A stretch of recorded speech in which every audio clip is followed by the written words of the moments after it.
안녕하세요. 로고스 나정미 변호사입니다.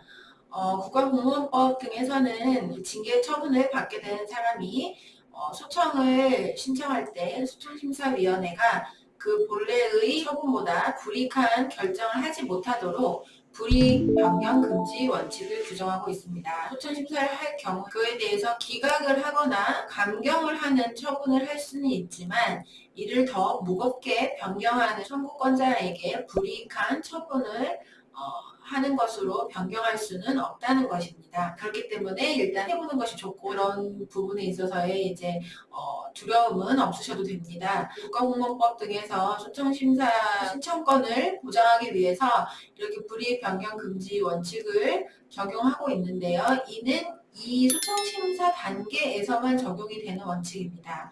그렇기 때문에 소청심사위원회에서 절차상 하자를 이유로 징계 처분 취소하는 결정이 있었다고 하더라도 이후에 징계권자가 다시 징계 절차를 열어서 처분을 하는 경우에는 불이익 변경 금지 원칙이 적용되지 않게 됩니다. 예를 들면 이제 이런 겁니다. 실체상의 그런 징계 사유가 인정되지 않았던 경우라고 한다면 같은 동일한 징계 사유를 가지고 새로운 징계 처분을 하는 것 자체가 허용이 되지 않겠죠. 그런데 절차상 하자를 이유로 징계 처분이 취소되는 경우에는 그 절차상 하자 부분만 고쳐지면 되는 것이기 때문입니다. 어떤 회의의 구성원들이 제대로 갖춰지지 않았다던가 당사자에게 통지하는 절차가 제대로 지켜지지 않았다거나 소명의 기회가 충분히 적정하게 보장되지 않았다거나 이런 이제 절차상 하자가 있는 경우에는 그 하자 부분만 수정되면 되는 겁니다. 그렇기 때문에 본래의 처분보다 더 무거운 처분을 하더라도 이거는 절차상 하자를 이유로 취소된 기존의 처분보다 불리한 것도 아닐 뿐더러 징계 절차에서는 불이익 변경 금지 원칙이 애초에 적용이 되지 않기 때문에 문제가 되지 않는 것이죠.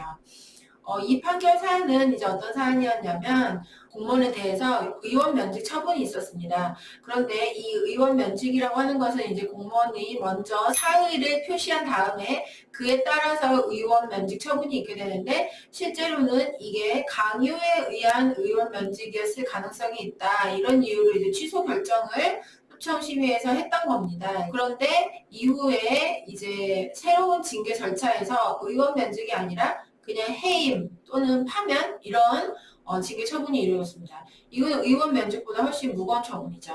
그런데 그렇다고 하더라도 이에 대해서는 불이익 변경 금지 원칙이 적용되지가 않습니다. 그렇기 때문에 이전에 그 취소된 의원 면직 처분과 달리 새롭게 이루어진 징계 처분에서 절차상 하자가 없이 그 징계 절차가 이루어졌다고 한다면 그 자체로 이미 하자가 치유가 되는 것이죠. 한 가지 이제 추가로 말씀을 드리면 절차상 하자로 이렇게 징계 처분 등 이제 행정 처분이 취소되었는데 이에 대해서 행정청이 새로운 처분을 동일한 내용으로 하는 경우가 있습니다. 그런 경우에 이제 이거에 대해서 막 항의를 합니다. 취소됐는데 똑같은 걸 또 하냐?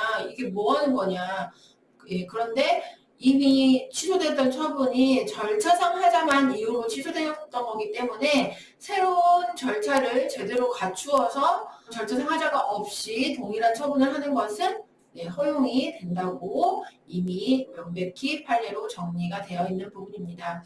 네, 이거는 이제 이 기존 판결에 반하는 것도 아니에요. 이런 처분을 새로 한다는 것은. 그렇기 때문에 이 부분에 대해서는 주의를 가지실 필요가 있겠습니다. 공무원 소청 관련 판결 여기까지 소개드리겠습니다. 감사합니다.